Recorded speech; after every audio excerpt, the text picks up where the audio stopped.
10, except this one has a new gold color, and of course the XS Max is a little bit bigger. But honestly, if you weren't seeing them side by side, it doesn't look that huge. It's not a huge giant surfboard like the old iPhone Pluses were. So the big features to know about this one here, the regular iPhone XS has a 5.8-inch screen, but the XS Max has a 6.5-inch screen.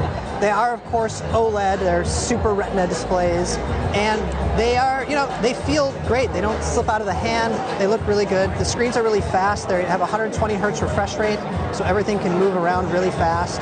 They have better sound, so there are louder, wider stereo speakers on the top and the bottom, so when you're watching a movie, they sound better. They also fully support HDR, so if we can go in here, see if we've got any videos. Right here, you can look at a video. You can see, of course, it looks pretty good. It does, of course, have the notch because it supports Face ID. Face ID is improved on this device. It's a little bit faster. The secure enclave that supports Face ID is a little bit faster. Of course, I'm not paired to this thing, so I don't have that, but I can't show you that. But I can, of course, show you an emoji. That guy's not me. We'll look at that.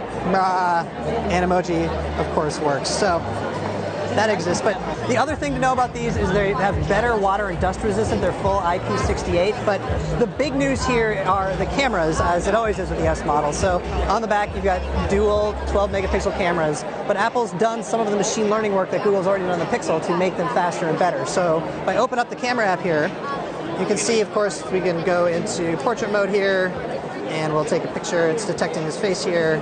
We'll just take a portrait mode, or we can just do it myself. Hey, portrait mode. But what's interesting is when you go to edit the photo, you are able to change the f-stop here so that you can customize how much bokeh you want. And so you can see it's really blurry in the background there, and then it sharpens way up when you open up all the way there. So that's pretty impressive. We'll discard those changes though, save that photo for somebody else.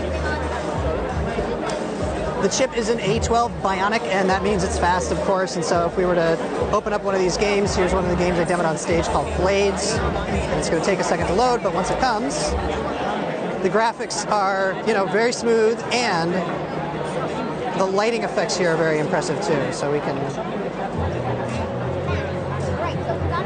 just kind of look around there. Turns out I know how to play this game. Oh, you just tap on the dude. Let's go kill this zombie. Kill the zombie. Hooray. Other internals worth noting, you can get up to 512 gigs of storage on this thing, which is just a ton of storage. It also has a dual SIM system. So there's a single SIM card here, but it also has an eSIM, which means that you can have two carriers active at once, which is not something that most other phones can do. You might know the Google Pixel 2 has